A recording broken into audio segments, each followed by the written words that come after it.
அனைவருக்கும் வணக்கம் and welcome to Aravind lights on. 10 நாட்களுக்கு பிறகுதான் நீங்க நம்ம சேனலுடைய முதல் பதிவை நீங்க பாக்குறீங்க. இந்த நீண்ட இடைவெளிக்கு காரணம் நம்ம சேனல் ஹேக் செய்யப்பட்டது. ஹேக் செய்யப்பட்ட சேனல்ல ஹேக்கர் ஒரு லைவ் ஸ்ட்ரீம் வீடியோவை போஸ்ட் பண்ணதால அந்த video YouTube community rules and ரெகுலேஷன்ஸ்க்கு எதிராக பார்க்கப்பட்ட காரணத்தினால் நம்ம சேனலை முழுமையா யூடியூப் நிர்வாகம் நீக்கி விட்டார்கள். யூடியூப் நிர்வாகத்தால் நீக்கப்பட்ட நம்ம சேனலை இப்படி நான் மறுபடியும் மீட்டு கொண்டு வந்தேன். நிச்சயமா அந்த ரெக்கவரி ரீசன்ஸ் எல்லாமே நீங்க தெரிஞ்சுப்பீங்க, பட் நாட் டுடே. அந்த ரீசனை இந்த வாரத்துடைய இறுதி நாட்கள் ஒரு லைவ் வீடியோ நான் போஸ்ட் பண்ணும்போது உங்க எல்லார்கிட்டையுமே நான் ஷேர் பண்றேன். அந்த காரணத்தை ஒரு செப்பரேட் வீடியோவா நிச்சயமா நான் போஸ்ட் பண்றேன். It's my promise. Back to business. 10 தினங்கள்ல இந்த உலகத்துல பல முக்கியமான மாற்றங்கள் ஏற்பட்டிருக்கு. முக்கியமா சீனா உலகத்துக்கிட்ட இருந்து மறைக்க விரும்பும் ஒரு ரகசிய ஏவுகணை சோதனை. அதாவது சீனா ஒரு ஏவுகணை சோதனையில ஈடுபட்டிருக்காங்க. ஆனா உலகத்துக்கிட்ட இருந்து அந்த சோதனையை முழுமையா மறைக்க விரும்புறாங்க. 2021 ஜூலை 19ஆம் தேதி சீனா ஒரு மிகப்பெரிய லான்ச்ல ஈடுபட்டிருப்பாங்க. அந்த நாட்டுடைய 77வது லான்ச்சா அது பார்க்கப்படுது. 77th launch of Long March 2C rocket. அந்த லான்ச்சை வெற்றிகரமா சீனா நடத்தின பிறகு அடுத்த மாதமே ஆகஸ்ட் மாதம் 24ஆம் தேதி சீனா தனது 79வது லான்ச்சை வெற்றிகரமா நடத்தி முடிக்கிறாங்க. ப்ரோ, ஜூலை 19ஆம் தேதி 77ன்னு சொன்னீங்க, ஆகஸ்ட் 24 78வது லான்ச் தானே ப்ரோ? இப்படி ப்ரோ 79வது லான்ச்? இது நான் சொல்லலைங்க, சீனா வெளியிட்ட ஒரு முக்கிய செய்தி. இந்த இடத்துல தான் நம்ம எல்லாருக்குமே சந்தேகம் ஏற்பட தொடங்குது. குறிப்பா 78வது லான்ச் சம்பந்தமான செய்திகளை சீனா ஏன் தேவையில்லாம மறுக்கிறாங்க? அதே சமயத்துல 79வது லான்ச் ஆகஸ்ட் 24ஆம் தேதி அந்த லான்ச்ல ஈடுபடுவதற்கு முன்னால் அந்த நாட்டு மக்கள் மத்தியில மிகப்பெரிய கொண்டாட்டம் ஏற்பட்டிருக்கு. சீன நாட்டு மக்கள் அந்த கொண்டாட்டத்தில் ஈடுபட்டிருக்காங்கன்னு சொல்லிட்டு பல செய்திகளை நம்ம படிக்கும் போது சீனா உறுதியா 78வது லான்ச்ல ஈடுபட்டிருக்காங்க. ஒரு மிகப்பெரிய ஹிஸ்டாரிக்கல் அச்சீவ்மெண்ட்டை சீனா பார்த்திருக்காங்க. ஆனா அந்த அச்சீவ்மெண்ட் சம்பந்தமான செய்திகளை உலகத்துக்கிட்ட இருந்து சீனா தொடர்ச்சியா மறைக்க விரும்புறாங்க. இந்த ரகசியத்தை முதல்ல மக்களுக்கு வெளிக்கொண்டு வந்த ஒரு நிறுவனம் ஃபினான்ஷியல் டைம்ஸ், ஒரு பத்திரிகை நிறுவனம் தான் இந்த ரகசியத்தை கொண்டு வந்திருக்காங்க. இந்த செய்தியை முதல்ல மக்கள் கிட்ட கொண்டு வந்த நபர்களா டிமிட்ரி செவாஸ்டோபோலோ மற்றும் கேத்ரின். இந்த 2 நபர்களுக்கு ஒரு மிகப்பெரிய தேங்க்ஸ். பிகாஸ் இந்த 2 நபர்கள் மட்டும் இந்த செய்தியை ஃபினான்ஷியல் டைம்ஸ் கிட்ட ரிப்போர்ட் பண்ணலனா சீனா இந்த மிகப்பெரிய ரகசியத்தை உலகத்துக்கிட்ட இருந்து முழுமையா சீனா மறைச்சிருப்பாங்க. அதாவது 2 மாதங்களுக்கு முன்னாடியே டிமிட்ரி சொல்ல வர ஒரு முக்கியமான ஒரு பாயிண்ட்.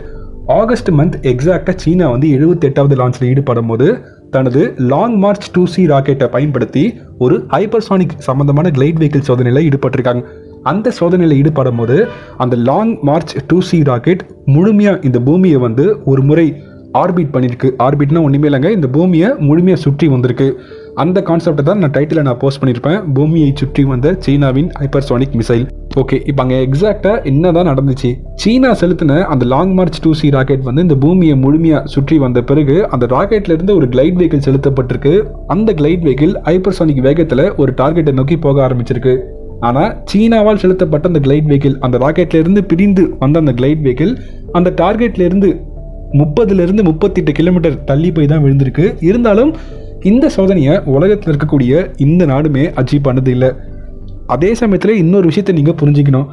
சீனா 32 to 38 கிலோமீட்டர் அந்த டார்கெட்டில் இருந்து தள்ளி விழுந்தா கூட அந்த glide vehicle nuclear capable missile. So ஒரு அணுசக்தி பொருந்திய ஏவுகணை 30 to 40 கிலோமீட்டர் தள்ளி போய் விழுந்தா கூட அந்த பாதிப்பை நிச்சயமா ஏற்படுத்ததான் போது. அதில் எந்த மாற்று கருத்தும் இல்லை. இந்த கான்செப்டுடைய original name fractional orbital bombardment system, சுருக்கமா FOBS. நம்ம தமிழ் சேனல்ஸ்ல யாருமே பெருசா இந்த கான்செப்டை பத்தி பேசியிருக்க மாட்டாங்க. ஆனா நீங்க இந்த கான்செப்டை பத்தி இன்னைக்கு தெரிஞ்சுக்க போறீங்க. இந்த கான்செப்ட் மட்டும் சீனா அச்சீவ் பண்ணல, கூடவே ஒரு ஹைபிரிட் கான்செப்டை கூட சீனா அச்சீவ் பண்ணியிருக்காங்க. ஹைப்பர்சானிக் சம்பந்தமான ஆயுதங்களை நம்ம பேசும்போது அந்த ஆயுதங்களை நம்ம 3 முக்கியமான வகைகளை நம்ம பிரிக்க முடியும். முதல் வகை ஒரு பேலஸ்டிக் மிசைல். பேலஸ்டிக் மிசைல் ஒரு ஹைப்பர்சானிக் ஏவுகணையா? ஆமாங்க. இந்தியா பயன்படுத்தக்கூடிய அக்னி அந்த ஏவுகணை கூட ஒரு ஹைப்பர்சானிக் வேகத்தில் போகக்கூடிய சக்தி இருக்கு. அதாவது ஒரு பேலஸ்டிக் மிசைலுடைய இறுதியான பாகம் அந்த வாரட். அந்த வாரட் விண்வெளியிலிருந்து பூமியை நோக்கி வரும்போது ஹைப்பர்சானிக் வேகத்தில் வர ஆரம்பிக்கும். இந்தியா பயன்படுத்தக்கூடிய அக்னி, அந்த அக்னியிலிருந்து செலுத்தக்கூடிய அந்த வாரட் எல்லாமே Mach 25 ஒளியின் வேகத்தை விட 25 மடங்கு வேகமாக வரும்போது இந்த வாரட் கூட ஒரு வகையான ஹைப்பர்சானிக் மிசைலாக பார்க்கப்படுது. So ballistic missile it's also a kind of hypersonic missile. அதை முதல்ல புரிஞ்சுக்கணும். இரண்டாவது ஒரு ஹைப்பர்சானிக் க்ரூஸ் மிசைல். மூன்றாவது ஒரு ஹைப்பர்சானிக் கிளைட் வெஹிக்கிள். இப்போ சீனாவால் செலுத்தப்பட்ட அந்த லாங் மார்ச் ராக்கெட் அந்த கான்செப்ட் வந்து FOBS அந்த கான்செப்டாக பார்க்கப்படுது. அந்த செலுத்தப்பட்ட ராக்கெட்ல இருந்து ஒரு கிளைட் வெஹிக்கிள் புறப்பட்டு வந்திருக்குன்னு நான் சொல்லியிருப்பேன். அந்த கிளைட் வெஹிக்கிள் வந்து ஒரு க்ரூஸ் மிசைலாக செயல்பட்டிருக்கு, அதே சமயத்தில் ஒரு கிளைட் வெஹிக்கிளாகவும் செயல்பட்டிருக்கு. இதை இப்படி சீனா அச்சீவ் பண்ணாங்க. அதற்கு முன்னாடி FOBS இந்த கான்செப்ட்னா என்னது? இந்த கான்செப்டை முதல்ல உலகத்துக்கு அறிமுகப்படுத்தின நாடு என்ன நாடு? ரஷ்யா தான் இந்த கான்செப்டை முதல்ல அறிமுகப்படுத்தினாங்க. அறிமுகப்படுத்தும் போது ரஷ்யாவுடைய பெயர் சோவியத் யூனியன். 1960 பனிப்போர் ஏற்பட்ட காலத்திலேயே ரஷ்யா வந்து இந்த கான்செப்ட் அச்சீவ் பண்ண 2200 நபர்களை பயன்படுத்தி ஒரு மிகப்பெரிய சோதனையில் ஈடுபட்டாங்க. அதற்கான காரணம் பனிப்போர் ஏற்படும் போது இரண்டு நாடுகளும் அமெரிக்கா மற்றும் சோவியத் யூனியன் வந்து பல பேலிஸ்டிக் மிசைலை உருவாக்கிட்டாங்க. ஆனால் அமெரிக்கா வந்து பேலிஸ்டிக் மிசைல் மட்டும் இல்லாமல் பேலிஸ்டிக் மிசைலை தடுத்து நிறுத்தக்கூடிய பல வித்தியாசமான வான்வெளி பாதுகாப்பு மையம் ப்ளஸ் விண்வெளியிலிருந்து கண்காணிப்பு பணியில் ஈடுபடுத்தக்கூடிய பல முக்கியமான செயற்கைக்கோளை அனுப்பக்கூடிய திட்டங்களில் ஈடுபட தொடங்குறாங்க. இந்த திட்டத்தை அமெரிக்கா செயல்படுத்த அடிப்படையான ஒரு தேவை என்னதுன்னா ஆன்டி பேலிஸ்டிக் மிசைல் டிஃபென்ஸ் ப்ரோக்ராமை நம்ம வெற்றிகரமாக உருவாக்கணும். நம்ம நாடு நோக்கி வரக்கூடிய பேலிஸ்டிக் மிசைலை தடுத்து நிறுத்த வேண்டும். அப்படி தடுத்து நிறுத்த அந்த பேலிஸ்டிக் மிசைல் வரக்கூடிய அந்த திசையை முன்கூட்டியே கண்டறியக்கூடிய ரேடார் கருவிகளை நம்ம உருவாக்கணும்னு சொல்லிட்டு தான் நிறைய ரேடார் கருவிகள் ஆரம்பிக்கப்பட்டு ABM அமெரிக்கா உருவாக்க ஆரம்பிக்கிறாங்க. ஒரு கட்டத்தில் தீவிரமாக அமெரிக்கா பல சக்ஸஸை பார்க்க ஆரம்பிக்கிறாங்க. இதை பார்த்த சோவியத் யூனியன் அரசாங்கம் வந்து கடுமையான கோபத்தை வெளிப்படுத்துகிறாங்க. ஒரு ஸ்டேட்மெண்ட்டை பதிவு பண்ணியிருப்பாங்க, இம்பேலன்ஸ் ஆஃப் பவர், அதாவது சக்திகள் வேறுபட தொடங்குது.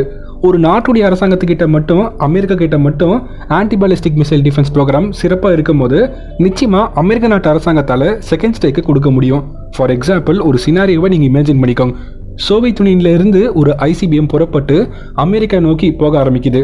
அமெரிக்கா அதை முன்கூட்டியே கண்டுபிடிச்சிருவாங்க, அது இந்த திசையில தான் வருது. அப்படி அந்த திசையை கால்குலேட் பண்ண பிறகு அமெரிக்க நாட்டு அரசாங்கம் வந்து ஒரு ஆன்டி பேலிஸ்டிக் மிசைலை செலுத்துவாங்க. அப்படி செலுத்தப்பட்ட ஆன்டி பேலிஸ்டிக் மிசைல் அந்த பேலிஸ்டிக் மிசைலை தாக்கி அழித்து விடும். ஸோ அமெரிக்காவால் அது தடுத்து நிறுத்த முடியும். அமெரிக்கா ஒன்ஸ் தடுத்து நிறுத்தின பிறகு அமெரிக்க அரசாங்கம் நிச்சயமாக அமைதியாக இருக்க மாட்டாங்க. சோவியத் யூனியன் மீது பதில் தாக்குதல் நடத்த ஒரு ICBM லான்ச் பண்ணுவாங்க. ஆனால் அமெரிக்கா கிட்ட இருக்கக்கூடிய அந்த தடுத்து நிறுத்தக்கூடிய சக்தி சோவியத் யூனியன் கிட்ட இருக்கான்னு கேட்டிங்கன்னா த ஆன்சர் இஸ் நோ.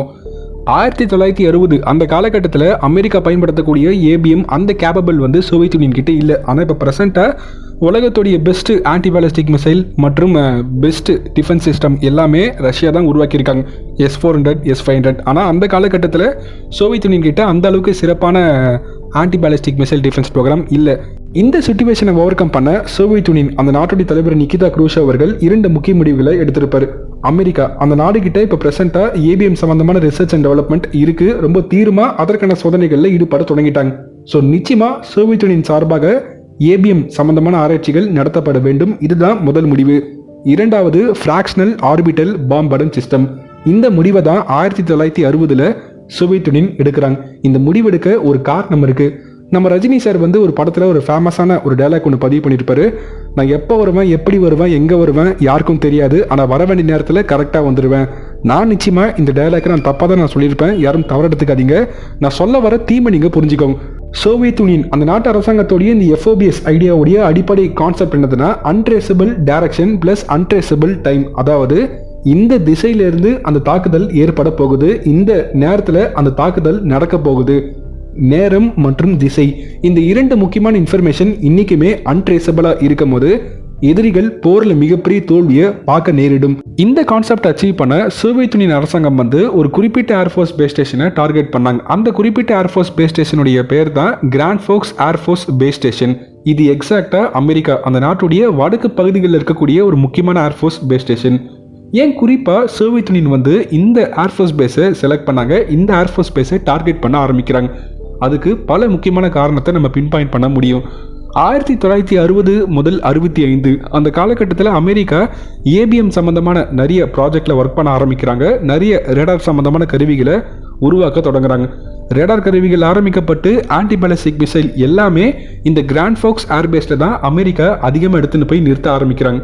ஏன் குறிப்பாக அமெரிக்கா அந்த நாட்டு அரசாங்கமோ எல்லா கருவிகளை இந்த ஒரே ஒரு ஏர்ஃபோர்ஸ் பேஸ் ஸ்டேஷனில் எடுத்துகிட்டு போய் நிறுத்துறாங்கன்னா அதுக்கு ஒரு காரணம் இருக்குது.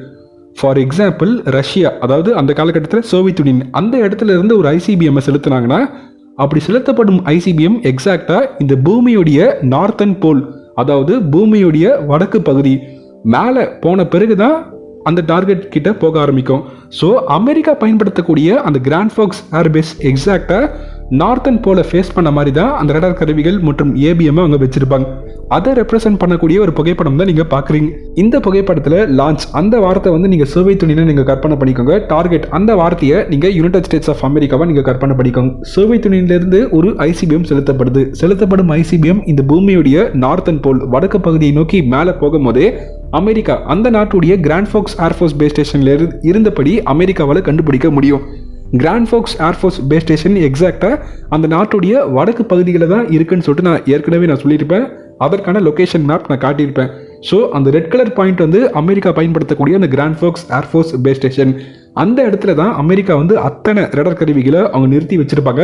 அந்த ரடார் கருவிகள் எல்லாமே நார்த்தன் போல ஃபேஸ் பண்ண மாதிரி தான் அவங்க வச்சிருப்பாங்க. நீங்க இந்த புகைப்படத்தில் ரேடார் லிமிட்னு சொல்லிட்டு ஒரு வார்த்தையை பார்க்குறீங்க. அதற்கான அர்த்தம் என்னதுன்னா, ரஷ்யால இருந்து செலுத்தப்படும் ஐசிபிஎம் அந்த பாயிண்ட்ல வரும்போதே அமெரிக்காவில் கண்டுபிடிக்க முடியும். ஒன்ஸ் கண்டுபிடிச்சிட்டாங்கன்னா அமெரிக்கா அந்த நாட்டுக்கு கிட்டத்தட்ட 20 to 25 நிமிடங்கள் வந்து அந்த டைம் கிடைக்கும்னு சொல்லிட்டு எக்ஸ்பர்ட்ஸ் சொல்றாங்க. அந்த கணக்கை வந்து இப்போ நான் உங்ககிட்ட சொல்ல விரும்பல, அது ஒரு பெரிய கணக்கு. கிட்டத்தட்ட 20 to 25 நிமிடங்கள் அந்த நேரத்தை பயன்படுத்தி தான் அமெரிக்கா வந்து அந்த ஐசிபிஎம் வரக்கூடிய அந்த திசையை கணக்கிடுவாங்க. திசையை கணக்கிட்டது மட்டும் இல்லாமல் அதற்கு தேவைப்படும் கவுண்டர் மெஷர் ஆன்டி பேலிஸ்டிக் மிசைலை ஆக்டிவேட் பண்ண தொடங்குவாங்க. ஒன்ஸ் ஆக்டிவேட் பண்ண பிறகு அந்த ஏபிஎம் செலுத்திடுவாங்க. செலுத்தின பிறகு ஐசிபிஎம் வெற்றிகரமாக அமெரிக்காவால் தடுத்து நிறுத்த முடியும். ஸோ அமெரிக்கா கிட்ட இருக்கக்கூடிய மிகப்பெரிய அட்வான்டேஜ் அந்த 20 நிமிடங்கள். அந்த 20 நிமிடங்களை அமெரிக்கா அச்சீவ் பண்ண அந்த கிராண்ட் ஃபாக்ஸ் ஏர்பேஸில் பயன்படுத்தக்கூடிய ரடார் கருவிகள் மிக மிக முக்கிய கருவிகளாக பார்க்கப்படுது. இதை ஓவர் கம் பண்ணால் மட்டும்தான் அமெரிக்கா மீது தாக்குதல் நடத்த முடியும். அதுக்காக தான் ரஷ்யா என்ன முடிவெடுத்தாங்கன்னா, 1965 அந்த நாட்டுடைய ஒரு பிரபலமான விஞ்ஞானி சர்ஜி கோர்லவ் அவர்கள் தான் முதல்ல ஃபோப்ஸை அறிமுகப்படுத்துறாரு. ஃப்ராக்ஷனல் ஆர்பிட்டல் பாம்பர்டன் சிஸ்டமை நம்ம பயன்படுத்தும் போது லோ எர்த் ஆர்பிட்டில் நம்ம செலுத்தலாம். அதாவது ஐசிபிஎம் வந்து 2000 கிலோமீட்டர் உயரத்தில் டிராவல் பண்ணும் போது தான் அந்த ஒரு ஐசிபிஎம்மால் 10,000 கிலோமீட்டர் தூரத்தை கவர் பண்ண முடியும். ஆனால் அதற்கு பதிலாக லோ எர்த் ஆர்பிட்டில் இருக்கக்கூடிய அடிப்படையான அறிவியலை பயன்படுத்தி உயரத்தை நம்ம குறைக்கும் போது அந்த கிராண்ட் ஃபாக்ஸ் ஏர்ஃபோர்ஸ் பேஸ் ஸ்டேஷனால் 2 நிமிடங்களுக்கு முன்னாடி தான் நாம் செலுத்தக்கூடிய ஐசிபிஎம்மை கண்டுபிடிக்க முடியும்னு சொல்லிட்டு சர்ஜி கோர்லவ் ஒரு முக்கியமான விஞ்ஞானி வந்து அந்த 2 நிமிடங்களை குறிப்பிட்டு சொன்னார். 2 நிமிடங்கள் தான் நீங்கள் பார்க்குறீங்களே இந்த புகைப்படத்தில் ரேடார் லிமிட்னு ஒரு வார்த்தையை போட்டிருப்பாங்க. ஸோ அந்த ரேடார் சிக்னல்ஸ் எல்லாமே நார்த்தன் போல ஃபேஸ் பண்ண மாதிரி தான் வச்சுருப்பாங்க. அந்த ஹைட் வந்து மேலே இருக்கும் போது நிச்சயமாக கீழே போகக்கூடிய லோ எர்த் ஆர்பிட்டில் ட்ராவல் பண்ணக்கூடிய ஒரு மிசைலை மிஸ் பண்ண அதிகமான வாய்ப்புகள் இருக்குது. அந்த மிசைலை ரெப்ரசென்ட் பண்ணனா பிங்க் கலரில் நீங்கள் ஒரு லைன் பார்க்குறீங்களா, இப்போ இந்த பிங்க் கலர் லைனில் வந்து ஹைப்பர்சோனிக் கிளைட் வெஹிக்கிள்னு சொல்லிட்டு ஒரு வார்த்தை போட்டிருக்காங்க. ஆனால் அந்த காலகட்டத்தில் ஹைப்பர்சோனிக் கிளைட் வெஹிக்கிள்லாம் கண்டுபிடிக்கல. அதுக்கு பதிலாக ஒரு நார்மல் வாரடை வந்து லோ எர்த் ஆர்பிட்டில் நம்ம ட்ராவல் பண்ண வைக்கும் போது அமெரிக்கா பயன்படுத்தக்கூடிய அந்த கிராண்ட் ஃபாக்ஸ் ஏர்பேஸ் வந்து 2 நிமிடங்களுக்கு முன்னாடி தான் கண்டுபிடிப்பாங்கன்னு சொல்லிட்டு ரஷ்யா ரொம்ப உறுதியை நம்பினாங்க. அதே சமயத்தில் ஐசிபிஎம் கம்பேர் பண்ணும்போது இந்த ஃப்ராக்ஷனல் ஆர்பிட்டல் பாம்பர்டன் சிஸ்டம் உடைய மிகப்பெரிய அட்வான்டேஜ் என்னதுன்னா, ஃபியூல் கன்சம்ஷன் வந்து ரொம்பவே கம்மியாக இருக்கும். பிகாஸ் ஐசிபிஎம் வந்து நம்ம 1000 இருந்து 2000 கிலோமீட்டர் ஹைட் மேலே கொண்டு போக வேண்டிய ஒரு கட்டாயம் இருக்குது. ஆனால் இந்த மிசைலை வந்து வெறும் 150 கிலோமீட்டர் உயரம் மட்டும் தான் நம்ம கொண்டு போனோம். ஸோ அதற்கு தேவைப்படும் ஃபியூல் கொடுத்தா நம்ம போதும். அதே சமயத்தில் நார்த்தன் போல் சதன் போல் 2 திசையில இருந்து கூட அந்த தாக்குதலை நம்ம நடத்த முடியும். ஆனால் ஐசிபிஎம்மால் நார்த்தன் போலில் மட்டும்தான் அந்த தாக்குதலை நடத்த முடியும். சதன் போலில் அந்த தாக்குதலை நடத்த முடியாது. அது இந்த நாடாக இருந்தாலும் சரி, அந்த நாட்டுடைய நேரான கோட்டில் மேலே போன பிறகு அந்த இடத்துல இருந்து ஒரு கர்வேச்சர் மாதிரி தான் ஐசிபிஎம் ட்ராவல் பண்ண முடியும். ஆனால் இது அப்படி இல்லை. நார்த்தன் போல் சதன் போல் கீழே இருந்தபடி கூட நீங்கள் செலுத்தலாம். அதை ரெப்ரசென்ட் பண்ண தான் கிரீன் கலரில் ஒரு லைன் அங்கே வரைஞ்சிருப்பாங்க. ஸோ கிரீன் கலர் லைன் வந்து சதன் போல், மேலே அந்த பிங்க் கலர் லைன் வந்து நார்த்தன் போல். பிங்க் கலர் லைனில் வந்து ஹைப்பர்சோனிக் கிளைட் வெஹிக்கிள்னு சொல்லிட்டு போட்டிருப்பாங்க. அதை நீங்கள் பார்க்காதீங்க, அது ஜஸ்ட் ஒரு வாரட்டை நீங்கள் கற்பனை பண்ணிக்கோங்க. நான் சொல்கிறது எல்லாமே சோவியத் யூனியன். ஓகே ப்ரோ, நீங்கள் எதாவது சொல்கிறீங்க, ஆனால் எனக்கு ஒரு டவுட் ப்ரோ. ஸோ இது பூமியை ஃபுல்லாக நீங்கள் சுற்ற முடியும் நீங்கள் சொல்கிறீங்க. ஸோ பூமியை ஃபுல்லாக சுற்ற முடியும்னா இன்ஃபினைட் ரேஞ்சை இப்படி ப்ரோ அச்சீவ் பண்ணுறாங்கன்னு சொல்லிட்டு உங்கள் எல்லாருக்குமே ஒரு கேள்வி வந்திருக்கும். இந்த கேள்விக்கான விடை வந்து ஒரு அடிப்படை அறிவியல். இந்த அறிவியலை வந்து நீங்கள் வீட்டில் கூட நீங்கள் எக்ஸ்பெரிமெண்ட்டாக நீங்கள் ட்ரை பண்ணி பாருங்கள். ஒரு பால் நீங்கள் கையில் எடுத்துக்கோங்க. அந்த பாலை வந்து நீங்கள் ஒரு கயிறில் கட்டிக்கோங்க. கயிறில் கட்டின பிறகு அந்த பாலை நீங்கள் தொடர்ச்சியாக நீங்கள் சுற்றும் போது ஒரு கட்டத்தில் நீங்கள் ரிலீஸ் பண்ணிடுங்க. நீங்கள் ரிலீஸ் பண்ண பிறகு அந்த கயிறோடு சேர்த்து அந்த பால் வந்து சுற்ற ஆரம்பிக்கும். பட் ஒரு கட்டத்தில் அந்த பால் வந்து கீழே விழ காரணம், நம்ம எல்லாருமே பூமியில் இருக்கோம். பூமியில் வந்து கிராவிட்டி என்கிற ஒரு ஃபோர்ஸ் இருக்குது. ஆனால் நீங்கள் மேலே போக போக உயரமாக நீங்கள் போக போக அட்மாஸ்பியருடைய திக்னஸ் வந்து ரொம்ப கம்மியாக ஆரம்பிக்கும். அதாவது எம்டி ஸ்பேஸை நீங்கள் பார்க்க ஆரம்பிப்பீங்க. எம்டி ஸ்பேஸை நீங்கள் பார்க்க ஆரம்பிக்கும் போது நீங்கள் ஒரு ஆப்ஜெக்டை வந்து ஒரு குறிப்பிட்ட திசை ஒரு குறிப்பிட்ட ஸ்பீடில் நீங்கள் ஜஸ்ட்டு புஷ் பண்ணால் மட்டும் போதும், அதே ஸ்பீடில் கண்டினியூஸாக அந்த ஆப்ஜெக்டால் ட்ராவல் பண்ண முடியும். இது வந்து நியூட்டன்ஸ் லாவோடைய அடிப்படை அறிவியல். இது நீங்கள் +1 +2 நீங்கள் படிச்சிருப்பீங்க. ஸோ இந்த அறிவியலை பயன்படுத்தி தான் தொடர்ச்சியாக அது பூமியை வந்து ஆர்பிட் பண்ண ஆரம்பிக்குது. அப்படி பூமியை ஆர்பிட் பண்ண ஆரம்பிக்கும் போது அந்த இடத்துல இன்னொரு அறிவியலை நீங்கள் பார்க்கணும். அதாவது ஒரு ஆப்ஜெக்டை இந்த பூமியுடைய லோ எர்த் ஆர்பிட்டில் நீங்கள் சுற்ற வைக்கும் போது ரொம்பவே வேகமாக சுற்ற ஆரம்பிக்கும். அதாவது ஆர்பிட்டல் டிலேன்னு சொல்லிட்டு அழைப்பாங்க. ஒரு ஆப்ஜெக்டை இந்த பூமியுடைய உயரமான இடத்துல நீங்கள் கொண்டு போய் நீங்கள் சுற்ற வைக்கிறீங்கன்னா, ஃபார் எக்ஸாம்பிள் 35,000 கிலோமீட்டரில் நீங்கள் சுற்ற வைக்கும் போது நீங்கள் எக்ஸாக்டாக எங்கே லான்ச் பண்ணீங்களோ அந்த இடத்த பார்த்த மாதிரி ஒரு ஜியோ ஸ்டேஷனரின்னு சொல்லிட்டு நீங்கள் கேள்விப்பட்டிருப்பீங்க. அதாவது கம்யூனிகேஷன் சேட்டலைட். ஃபார் எக்ஸாம்பிள் நம்ம வீட்டுக்கு பக்கத்தில் ஒரு டவர் இருக்கும்ல, ஃபோன் டவர்ஸ் அதெல்லாம் வச்சுருப்பாங்க. அந்த டவரை பார்த்த மாதிரி தான் எக்ஸாக்டாக மேலே வந்து ஒரு சேட்டலைட்டை பறக்க வச்சுனே இருப்பாங்க. ஸோ பூமி சுற்றக்கூடிய அந்த ஸ்பீடும் அந்த சேட்டலைட் சுற்றக்கூடிய அந்த ஸ்பீடும் ஒரே திசையில் இருக்கும். அந்த ஒரே திசை அந்த ஸ்பீடு ஒரே மாதிரி இருக்க நீங்கள் அதிகமான உயரத்தை நீங்கள் அச்சீவ் பண்ணணும். அதிகமான உயரம்னா 35,000 கிலோமீட்டர். நீங்கள் பூமிக்கு கிட்ட போக போக போக ஆர்பிட்டல் டிலே ஏற்படும். அதாவது நீங்கள் சுற்றுற வேகம் வேறு மாதிரி இருக்கும், பூமி சுற்றுறது வந்து வேறு மாதிரி இருக்கும். ஸோ இதனால் அந்த ஆர்பிட்டல் டிலே ஏற்படும் போது ஒரு நாளைக்கே லோ எர்த் ஆர்பிட் இருக்கக்கூடிய ஒரு ஆப்ஜெக்ட் வந்து குறைந்தபட்சம் 15 முறையாவது இந்த பூமி வந்து சுற்றினே இருக்கும். அதற்கான காரணம் அந்த உயரம் தான். பூமி கிட்ட ரொம்ப க்ளோஸாக சுற்றக்கூடிய ஆப்ஜெக்ட் எல்லாமே ரொம்ப ஃபாஸ்ட்டாக சுற்றுற மாதிரி உங்களுக்கு தோணும். அதற்கான காரணம் அந்த ஆப்ஜெக்ட் சுற்றக்கூடிய ஆக்சிஸ் ஆஃப் ரொட்டேஷனும் பூமியுடைய ஆக்சிஸ் ஆஃப் ரொட்டேஷனும் டோட்டலாகவே வேறு மாதிரி இருக்கும். அதுதான் ஆங்கிலத்தில் ஆர்பிட்டல் டிலேன்னு சொல்லிட்டு அழைப்பாங்க. ஓகே, இந்த அறிவியல உங்ககிட்ட நான் சொல்ல ஒரு காரணம் இருக்குது. இப்போது இந்த FOBS வந்து சோவியத் யூனியன் என்ன சொன்னாங்க, நாங்கள் வந்து இதை லோ எர்த் ஆர்பிட்டை தான் நாங்கள் சுற்ற வைக்க போகிறோம். ஸோ லோ எர்த் ஆர்பிட்டில் கண்டினியூஸாக இதை சுற்ற வச்சுனே இருப்பாங்க. கிட்டத்தட்ட ஒரு நாளைக்கு மட்டுமே 15 டைம்ஸ் இந்த பூமியை ஃபுல்லாக சுற்றும் போது சோவியத் யூனியன் விருப்பப்படும் நேரத்தில் ஒரு லான்ச்சை கொடுக்க முடியும். அதாவது சுற்றக்கூடிய அந்த கான்செப்ட் தான் ஆர்பிட்னு சொல்லிட்டு அறிவிப்பாங்க. அந்த லான்ச்சை டிஆர்பிட்னு சொல்லுவாங்க. டிஆர்பிட்னா அது சுற்றினே இருக்கும் போது சடனாக அந்த டிஆர்பிட் பண்ணிடுவாங்க. அதாவது கீழே அந்த டார்கெட்டை நோக்கி போக வச்சிருவாங்க. அப்படி போகும்போது தான் அந்த ஃப்ராக்ஷன் ஆஃப் டைம் ஏற்படும். அதை ரெப்ரசென்ட் பண்ண தான் ஃப்ராக்ஷனல் ஆர்பிட்டல் பாம்படன் சிஸ்டம்னு சொல்லிட்டு இந்த கான்செப்டுடைய பெயரை அவங்க வைக்கிறாங்க. பாம்படம்னா ஒன்றுமே இல்லைங்க, குண்டு வெடி தாக்குதல். ஸோ அந்த ஆர்பிட்டில் இருக்கும் போது அதை சடனாக டிஆர்பிட் பண்ணி அந்த இடத்துல வந்து ஒரு குண்டு வெடிப்பை ஏற்படுத்த, அந்த தாக்குதலை ஏற்படுத்த அந்த வாரடை வந்து அவங்க கீழே அனுப்பிடுவாங்க. இதுதான் FOBS. இந்த கான்செப்ட் அச்சீவ் பண்ண தான் 1965 1971 கிட்டத்தட்ட 24 சோதனைகளில் சோவியத் யூனியன் வந்து ஈடுபட்டாங்க. 24 சோதனைகளில் 6 சோதனை வந்து ஒரு ஃபெயிலியரை பார்த்துருக்கு. மீதி இருக்கக்கூடிய 18 சோதனை வந்து partial success and partial failure தான் பார்த்துருக்கு. பட் சோவியத் யூனியன் ஃபேஸ் பண்ண மிகப்பெரிய பிரச்சனை என்னதுன்னா, அந்த ஆர்பிட்டில் வந்து கண்டினியூஸாக அது 15 டைம்ஸ் நான் சொல்லியிருப்பேன், லோ எர்த் ஆர்பிட் கிட்ட போக போக அது நிறைய வாட்டி சுற்றினே இருக்கும். அந்த மாதிரி சுற்றும் போது சடனாக அதை டிஆர்பிட் பண்ணால் அந்த CEP வேல்யூவை அதால் அச்சீவ் பண்ண முடியல.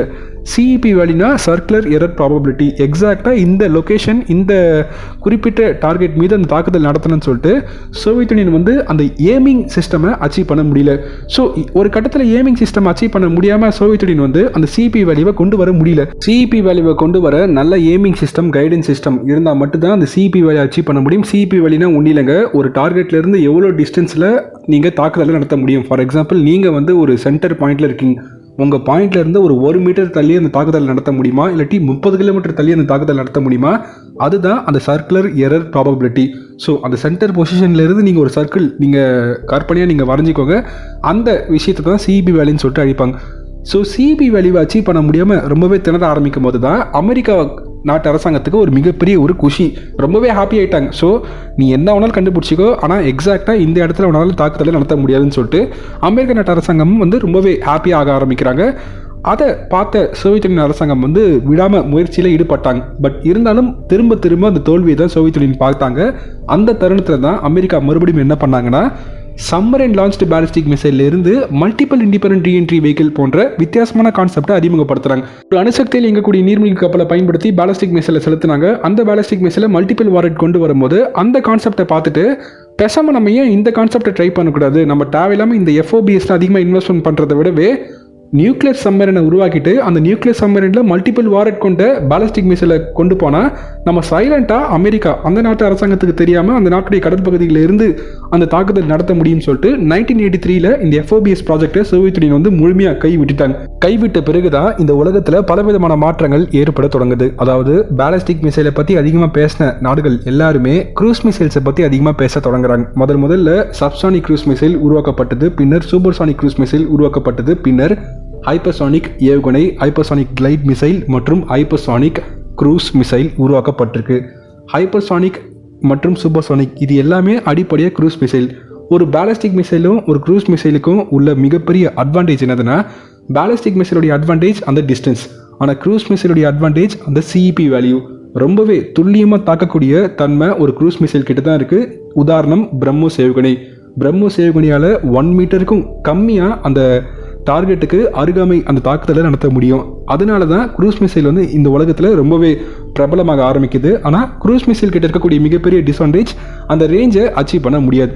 இந்த தருணத்தில் தான் நான் ஒரு முக்கியமான செய்தியை சொல்ல போகிறேன். இந்த செய்தி இத்தனை பேர் நம்ப முடியும்னு சொல்லிட்டு தெரியல. இது கேட்க சயின்ஸ் ஃபிக்ஷன் மாதிரி தான் இருக்கும். But China has achieved this. China வந்து இது வெற்றிகரமாக அச்சீவ் பண்ணிட்டாங்க. அதாவது FOBS கான்செப்டை பற்றி நான் எவ்வளோ நேரம் நான் பேசியிருப்பேன், நீங்கள் கேட்டிருப்பீங்க. இந்த பூமியுடைய நார்த் போல் சவுத் போல் இந்த திசையில் இருந்து வேணால் அந்த தாக்குதலை நடத்த முடியும்.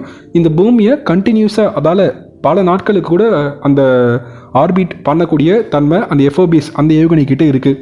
ஸோ அந்த ஏவுகணையுடைய அந்த கான்செப்டை நீங்கள் அப்படியே கையில் கொஞ்சம் எடுத்துக்கோங்க. அதற்கப்புறம் அந்த பாலிஸ்டிக் மிசைலுடைய சிறப்பம்சமே அந்த ரேஞ்ச். அந்த ரேஞ்சு போகக்கூடிய அந்த அட்வான்டேஜை நீங்கள் கையில் எடுத்துக்கோங்க. அதுக்கப்புறம் க்ரூஸ் மிசைலுடைய சிறப்பம்சமே ஸ்பீடு. அதாவது ஸ்கிராம்ஜெட், ராம்ஜெட் போன்ற இன்ஜினை பயன்படுத்தும் போது ஹைப்பர்சானிக் வேகத்தில் நம்ம அதை கொண்டு போக முடியும். முக்கியமாக சீக்கர் போன்ற கான்செப்டை பயன்படுத்தும் போது அந்த CEP வேல்யூ, அதாவது துல்லியமாக அந்த தாக்குதலை நம்ம கொண்டு போக முடியும். அந்த அட்வான்டேஜையும் நீங்கள் கையில் எடுத்துக்கோங்க. இப்போது FOBS ப்ளஸ் க்ரூஸ் மிசைலுடைய அந்த CEP வேல்யூ, அந்த சீக்கர் அட்வான்டேஜ் ப்ளஸ் பாலிஸ்டிக் மிசைலுடைய அந்த ரேஞ்ச், அந்த அட்வான்டேஜ், இது எல்லாத்தையுமே நீங்கள் ஒரே நேரத்தில் பயன்படுத்தி ஒரு ஏவுகணையை உருவாக்கினா அது எப்படி இருக்கும்? அதை தான் இப்போ சீனா பண்ணியிருக்காங்க. ப்ரோ சீனா வந்து லாங் மார்ச் 2C ராக்கெட் தானே ப்ரோ செலுத்துகிறாங்க. ராக்கெட்டாக இருந்தாலும் சரி, பாலிஸ்டிக் மிசைலாக இருந்தாலும் சரி, அடிப்படையாக எல்லாமே ஒரு ராக்கெட் தான். ஸோ ராக்கெட்டுக்கும் ஒரு பாலிஸ்டிக் மிசைலுக்கும் மிகப்பெரிய வேறுபாடெல்லாம் இல்லை. ஸோ சீனா வந்து ஒரு ராக்கெட்லேருந்து நாங்கள் ஸ்பேஸ் வெஹிக்கிளை செலுத்துகிறோன்னு சொல்லிட்டு பொய் சொல்லிட்டு ஒரு ராக்கெட்லேருந்து ஒரு ஹைப்பர்சானிக் கிளைட் வெஹிக்கிளை டெஸ்ட் பண்ணி பார்த்துருக்காங்க. அந்த ஹைப்பர்சானிக் கிளைட் வெஹிக்கிளை வந்து க்ரூஸ் மிசைலில் பயன்படுத்தக்கூடிய சீக்கரை அவங்க பயன்படுத்தினா நிச்சயமாக இந்த அத்தனை கான்செப்டை ஒரே நேரத்தில் சீனா பயன்படுத்தும் போது அவங்க தொடர்ச்சியாக இந்த பூமியை ஆர்பிட் பண்ணினே இருக்க முடியும். தேவைப்படும் நேரத்தில் அமெரிக்கா மீது கூட அமெரிக்காவுக்கே தெரியாமல் அந்த தாக்குதலை நடத்த முடியும். From southern pole and northern pole இந்த திசையில் இருந்தவனா அந்த தாக்குதலை நடத்தலாம். இது கேட்கும் போது சயின்ஸ் ஃபிக்ஷன் மாதிரி தான் இருக்கும். பட் இதை வந்து சீனா அச்சீவ் பண்ணிட்டாங்க. ஸோ வரக்கூடிய நாட்கள் நம்ம அடுத்த தலைமுறை எல்லாருமே இப்போது 50 ஆண்டுகளாக சோவியத் யூனியன் மற்றும் அமெரிக்கா அந்த 2 நாடுகள் மத்தியில் ஏற்பட்ட பனிப்போர் சம்பந்தமான கதைகளை தான் நம்ம படிச்சிருப்போம். பட் வரக்கூடிய நாட்கள் சீனா மற்றும் அமெரிக்கா 50 ஆண்டு கால பனிப்போரை இப்போ சீனா ஒரு முடிவுக்கு கொண்டு வந்திருக்காங்க. அதே சமயத்தில் சீனா ஒரு புதிய பனிப்போரை இப்போ தொடங்கியிருக்காங்க. அதுதான் அந்த FOBS concept plus hypersonic glide vehicle plus cruise missile. நான் முன்னாடி சொல்லியிருப்பேன் ஹைப்ரிட் கான்செப்ட் ப்ளஸ் அந்த FOBS. அத்தனை அட்வான்டேஜை ஒரே நேரத்தில் பயன்படுத்தக்கூடிய ஒரு ஏவுகணையை இப்போ சீனா உருவாக்கிட்டாங்க. ப்ரோ நீங்கள் டைட்டில் வந்து DRDOன்னு சொல்லிட்டு போட்டிருக்கீங்களே, அதுக்கு என்ன ப்ரோ அர்த்தம்னு சொல்லிட்டு நீங்கள் கேட்பீங்க. நான் டைட்டில் DRDOன்னு போட்டதுக்கு ஒரு அர்த்தம் இருக்குது. இப்போது நம்ம நாட்டு விஞ்ஞானிகள் வந்து பிரம்மோஸ் 2 மிசைலில் ரொம்ப தீவிரமாக ஒர்க் பண்ணியிருக்காங்க. பிரம்மோஸ் 2 வந்து ஒரு hypersonic cruise missile. So BrahMos 2 hypersonic cruise missile மட்டும் இல்லாமல் ஹைப்பர்சானிக் கிளைட் வெஹிக்கிள் கூட இந்திய அரசாங்கம் வந்து உருவாக்கி தான் இருக்காங்க. கொஞ்சம் இமேஜின் பண்ணிக்கோங்க, அக்னி போன்ற பாலிஸ்டிக் மிசைலில் ஒரு பிரம்மோஸ் ஏவுகணையை நம்ம சுமந்து போகும்போது இப்படி இருக்கும். அந்த இமேஜினேஷனில் உங்களுக்கு என்னெல்லாம் தோணுதோ அது நீங்கள் மறக்காமல் கமெண்ட் செக்ஷனில் நீங்கள் சொல்லுங்கள். பட் என்னதான் நம்ம பேசினாலும் ஒரு புதிய பனிப்போரை இப்போ சீனா தொடங்கிட்டாங்க. அந்த பனிப்போரை அமெரிக்கா இப்படி எதிர்கொள்ள போகிறாங்கன்னு சொல்லிட்டு காலமே பதில் சொல்ல போகுது. Signing off Aravind legend channel. நன்றி, ஜெய்ஹிந்த்.